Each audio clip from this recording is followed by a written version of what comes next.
यह एक भूतिया कहानी है जो एक छोटे से गांव के बारे में है।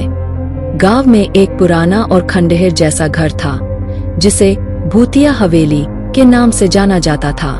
लोग कहते थे कि वहां रात को अजीब अजीब आवाजें आती थीं और कोई रात के समय उस हवेली के पास नहीं जाता था। एक दिन एक साहसी लड़का जिसका नाम रामू था ने ठान लिया कि वह उस हवेली में जाकर देखेगा कि आखिर वहां होता क्या है। लोग उसे डराने की कोशिश करते रहे पर वह नहीं माना। रामू ने रात के समय हवेली का रास्ता पकड़ा और उस अंधेरे घर के अंदर घुस गया। जैसे ही वह हवेली के अंदर गया उसने महसूस किया कि हवा में कुछ अजीब सी ठंडक थी। उसकी सांसें भारी हो गईं और एक अजीब सी गंध महसूस होने लगी। तभी अचानक एक बत्तियां जलने लगीं और कमरे में एक धुआं सा घिरने लगा।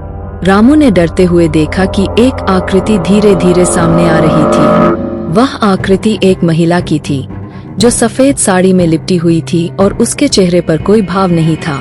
वह महिला बोली, तुम क्या चाहते हो? रामू ने कड़ा हिम्मत करके कहा, मैं जानना चाहता हूँ कि आप कौन हैं और यहाँ क्यों हैं। महिला ने धीरे से जवाब दिया, मैं इस हवेली की पहली मालकिन थी। एक दिन मेरी हत्या कर दी गई थी और मेरी आत्मा यहाँ बसी रह गई। रामू की आंखों में डर और दया दोनों थे। उसने महिला से पूछा, क्या आपको शांति चाहिए? महिला ने हल्की सी मुस्कान के साथ सिर हिलाया और कहा, अगर तुम मेरी मदद करोगे तो मैं शांति पा सकती हूँ। रामू ने उस महिला की आत्मा को शांति देने के लिए पूरी रात उस हवेली में बिताई और जैसे ही उसने महिला की कहानी सुनी और उसकी आत्मा को शांति दी, महिला की शक्ल हल्की सी धुआं बनकर हवा में विलीन हो गई।